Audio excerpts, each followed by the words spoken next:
Bien, Alfredo, ¿qué tal? ¿Cómo estamos con este calorcito? Hay alta temperatura. 41 grados, ¿eh? Alta temperatura. Alta temperatura. No solamente... En todos lados. Sí, no solamente por el clima, lo digo. Sí, en todos lados. Como vos mencionas, mientras nosotros estamos grabando, 14:45, buena parte de la expectativa en los medios es cuando se anuncie finalmente la decisión de los jueces que están juzgando. Sexto piso, están reunidos ahí. Están reunidos.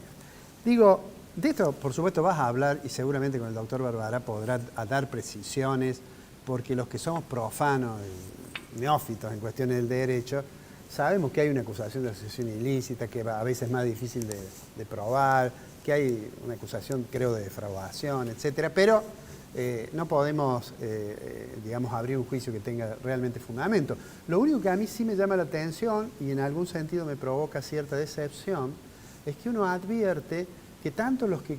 hay personas que parece que van a festejar si la condenan, claro, y hay personas que parece que van a repudiar y digo, eso no habla muy bien de nuestra, de nuestra consideración respecto de las instituciones. Claro, si alguien analizara las consecuencias de por qué llegamos a este juicio, se vería con mucho más profundidad, ¿no? Así es. Pero bueno, esa es una noticia que seguramente cuando salgamos al aire ya va a estar, presentada. Ha habido otra situación importante hace algunas horas, de noticias que generan cierta conmoción, y es la respuesta que le dio el presidente Fernández al SUPAR de Uruguay en el marco de la asunción de la presidencia pro tempore de Mercosur. Porque como Uruguay ha expresado que va a avanzar hacia acuerdos, en particular acuerdos con el área Pacífico, con China, y el presidente Fernández, logrando la adhesión de Paraguay, de Brasil, ha sido muy duro contra el presidente uruguayo. Pero bueno, esas son cuestiones que se resuelven en el mundo de la superestructura política, ¿no? Me gustaría que en lo que hace estrictamente economía, hacer, digamos, 3 o 4 títulos que creo son importantes. El primero de ellos no es novedoso, pero no por ello deja de ser muy triste, y es el dato de pobreza que ha sido publicado de UCA, 43%. Si el 43% de pobreza es algo que era impensado en Argentina hace algunas décadas, y ahora ya se asume como y que además plantea un interrogante gigantesco hacia el futuro. Porque los jóvenes y los niños y niñas que nacen en hogares que están en condiciones de pobreza, por lo tanto no tienen las mismas oportunidades y demás, están condenados a reproducir esta estructura de pobreza, digamos, que los vio nacer. Entonces, yo siempre digo que debería darnos vergüenza a los dirigentes políticos, al gobierno, al conjunto de la sociedad, a los intelectuales, a los economistas, haber logrado que Argentina tenga 43% de pobres, ¿no es cierto? Que es el dato este. No importa si hay otro estudio que dé 37, no importa si la pobreza multidimensional, es decir, la que no se mide contra ingreso, tiene otro número. Lo concreto es que en la medida en que se mantienen esas condiciones y la pobreza se va cristalizando, las posibilidades de salida al futuro son cada vez menores, claro, para esas personas. Claro.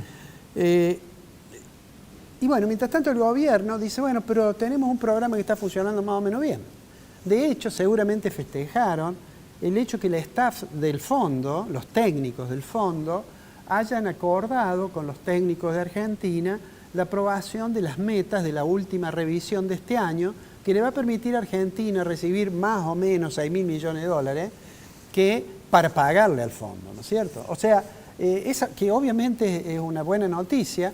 Yo creo que el fondo por ahora no quiere mirar el año que viene qué pasa con un dato crucial, que yo siempre digo es la síntesis del fracaso de la política económica, que es la inestabilidad de precios. El gobierno cree, lo ha plasmado en el presupuesto, en una inflación del 60%. A mí me parece poco probable. El programa de precios justos es un programa que, en mi opinión, va a morigerar el crecimiento de los precios. Se ha conocido el dato del Centro de Almacenero y Comercio Minorista de Córdoba, que da una cifra muy importante. 17, pero casi 100%. Eso también tiene que ver con que las decisiones de estos acuerdos de precio tardan mucho más en llegar al interior que a la capital federal, a la ciudad autónoma, digamos. Entonces, bueno, veremos el número del INDEC, que es probable que sea menor pero de todos modos vamos a suponer que es 5,5%, es una cifra escandalosa, ¿no? Y a mí me da la impresión que el año que viene, que el gobierno está tratando de hacer algunos ajustes con alguna dificultad. Nosotros mostramos un dato del gasto público total consolidado de Argentina, que de ser promedio entre desde el 83 al 2001, un promedio del 25%, 28%, se ha saltado el 40%, y eso es muy difícil de financiar, y es muy difícil de reducir cuando 2/3 de eso es gasto público social.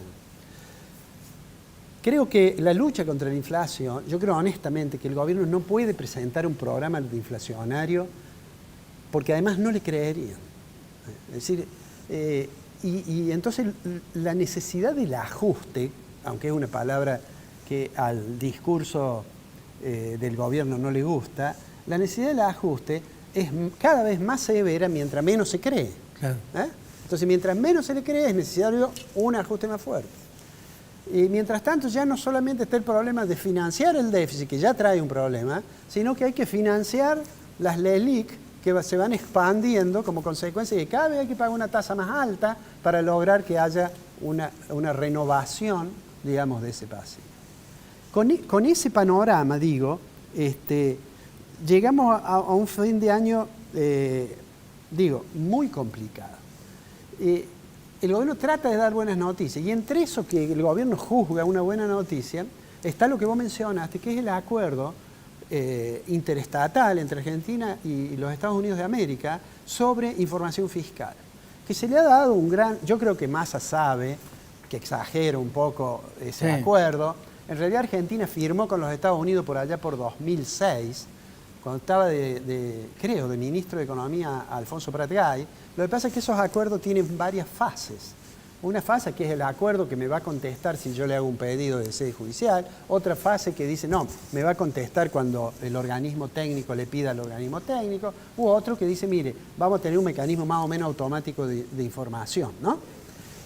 Creo que el ministro insiste en la bondad de este acuerdo que ha firmado hoy, más allá de la cuestión política, es decir, vamos detrás de los que digamos, estafan al pueblo, eludiendo los impuestos, cosas por el estilo. Digo, me parece porque ya anunció que va a mandar un proyecto de blanqueo. Es decir, entonces está diciendo, mire que si usted no blanquea, a lo mejor lo descubro. Me permito tener una dosis de escepticismo respecto de qué tanta información va a dar Estados Unidos, en el sentido de que vayan a descubrir qué tantas cosas que le permitan recaudar, como alguno ha dicho, algo así como 6.000 millones de dólares. ¿Me permitís algo? Sí. Que lo que recaude vaya para pagar el fondo. Sí, bueno, es probable que eso sea así, pero... que recaude vaya para pagar el fondo. De otra manera no se entiende de que Estados Unidos haya cedido a este tipo de cosas. No, bueno, se entiende porque los organismos internacionales han insistido mucho en la necesidad de que se tenga cierto cuidado con los temas de evasiones fiscales, lavado de dinero y financiamiento del terrorismo. De hecho, el GAFI, que es un grupo de acción financiera internacional, la tuvo Argentina durante algún tiempo en una lista gris o negra, porque no controlaba suficientemente eso. En realidad, Argentina adhirió a eso con la ley antilavado en la gestión de, espero no me traicione la memoria, en la gestión de la Rúa. O sea que esto, digo, que está bien, que es bueno, porque hay que optimizar, digamos, los mecanismos del sistema tributario, pero no es que va a haber un montón de gente asustada haciendo cola en la AFIP para decirle, mire, tengo un departamento en Miami. Vamos a ver, lo vamos a ver más adelante.